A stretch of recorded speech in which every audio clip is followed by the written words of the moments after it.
How can failing to align yourself with reality work? How is that possibly going to work? Well, you say, well, I can, if I lie, I get away with something. It's like, no, you don't. I tell you, I swear this is true. In all of my clinical practice, I have never, ever seen anyone ever get away with anything even once.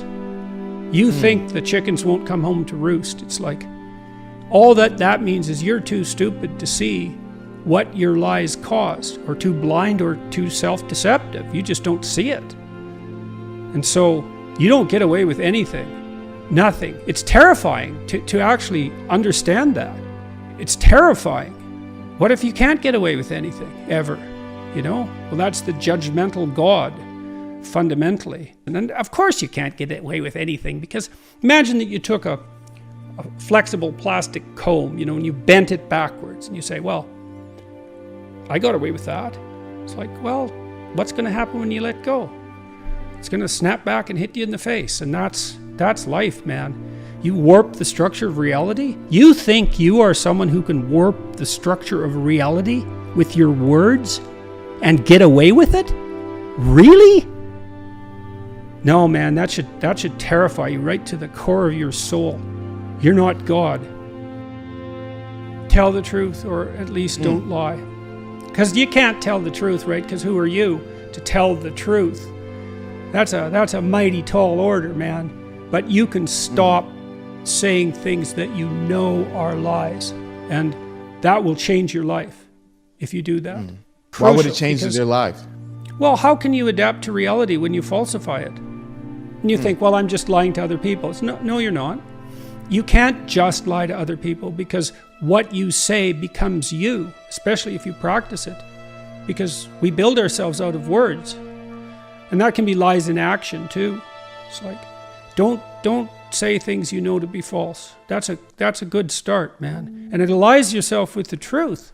And how can that be a bad idea? How could you possibly defend the idea that you could warp the structure of reality and get away with it? I mean, who, like I said, who do you think you are? Reality is, you don't mess with it. It kills you, and it'll torture you quite a lot before doing that if you're particularly unlucky.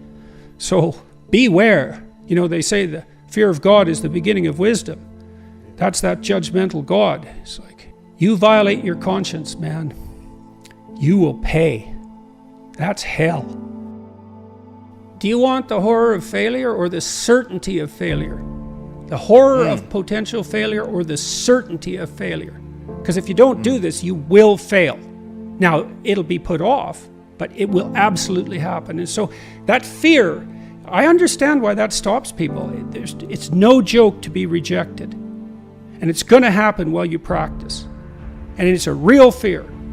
But you're deluding yourself by thinking that there's a no fear option. There's just a delayed fear option, right? Because if you don't get this right, well, you're going to fail for sure. And then you're going to be miserable and vindictive and bitter and anxiety ridden.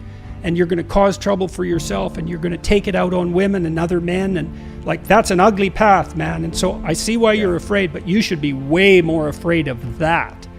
And that's a nice way to help people get their thinking straight about fear. It's like no zero fear path. There is nothing that will make you more powerful than your words.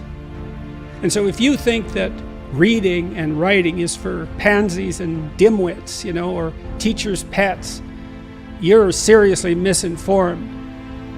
And so, I talk to people like Jocko Willink, and Jocko's as tough a guy as you could ever hope to encounter about literacy, and a number of other people too who are also seriously tough guys. They all know perfectly well that literacy is a huge part of what's made them unstoppable. And you don't take that lightly. It's really serious, and it's a failing of our education system that that literacy isn't marketed properly to young men. It's like, straighten up, speak properly, write, learn to write. Why? Because that's the same as learning to think. And why should you think? Well, because you won't do as many stupid things, and your horizons will widen. And then too, when you need to entice people along your journey, hopefully somewhere good, you'll be able to do it because you'll be compelling. let's say, the marketing association between toughness and dangerousness and literacy. There's something wrong about that, we think, some weird way, and that's wrong. It's like, sure, you should be physically tough, and you should be tough in your temperament, as well as having the capacity for play and compassion. That has to be developed too. But that's not enough. And I don't care how tough you are physically, you're nowhere near as tough as you would be if you were physically tough and really literate. And then you're an unstoppable force, and hopefully for good. And that's a much tougher battle than, being tough for your own idiotic, selfish ends. That's just pathetic. And so get your words together and then see what you can do. And don't be thinking that that's somehow beneath you. That just means you're stupid that you think that. You don't know anything. You think that. It's wrong. And you're limiting yourself so much you can't even imagine it. You might not even figure it out till you're 60 and then it's too late. So read, write, think. Why should you read? Well, do you want to be stupid? Do you want to be stupid? What happens when you're stupid? You walk into walls because you don't see them. And if someone comes along who's more educated than you, more literate and cannier, you'll lose, man. You'll lose. And you'll lose too because you can't think properly. So you won't aim at the right things, and you won't be informed by the great individuals of the past. And you need that. We're historical creatures. This isn't optional. It helps you become who you could be. It helps you move out into the world and have your great adventure, and to bring people along. God only knows what you can do if you've got your words lined up properly. And young men would listen to that if someone who knew what they were talking about was telling them that. There's no safe path. There's noble path. There's an honorable path. There's no safe path. And possibly you wouldn't want that anyways, because, well, who are you exactly? Look at you. Warrior stock. Every single one of your ancestors has stayed alive for 3.5 billion years. It's like, good work, man. That's a lot. And so, what makes you so sure you're built for safety? What makes you so sure that that's what we should strive for? And then if you want adventure, I'll tell you what an adventure is. You tell the truth as nearly as you can, and you'll have the adventure of your life. That's for sure. And that isn't trying to fit in because you're naive or, because you're too afraid to lie. That doesn't make you telling the truth if you're too afraid to lie. That's, in a cowardly sort of way. There's a wise way of being too afraid to lie. It's lies that turn competence into tyranny. So don't lie unless you want to be an incompetent tyrant. And you think that's easier. It's like, in some ways, I suppose, it's easier because you can slide into that, but existentially, it's hell. And hell has this weird quality because it feels like it's eternal. If you have your sights set on a goal, you'll move towards it if you break the steps down small enough so that even someone as useless as you will do it.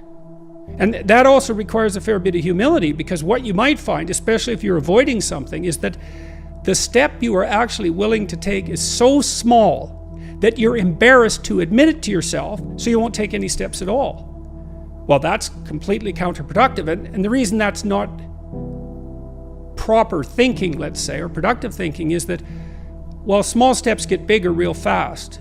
And it doesn't matter where you start. If you're doubling your utility every few weeks, who cares where you start? It starts to take off real quick. So you don't want to be embarrassed. You don't want to be so embarrassed by where you are that it stops you from becoming who you could be. And that's tough. It can be that's real tough. I'm not making light of that. I see exactly why people avoid, but it's not a good solution. So for assertiveness, that's what you do, and maybe you practice how maybe they're afraid to, ask a woman for her phone number. And so you practice that. And then you use exposure training. It's like, well, go out and practice that. Say hi to a pretty woman when you pass her on the street. That's your task for this week. And see how you do. See how you respond. See if you can do that. See if you avoid. And if you do avoid, see what you're thinking when you avoid. And we'd practice these tiny things because they are not tiny, man. You wouldn't believe how many people don't have friends because they don't know how to introduce themselves and shake hands. I bet you there's 5% of the population has no friends at all because they don't know how to do that. It's really sad.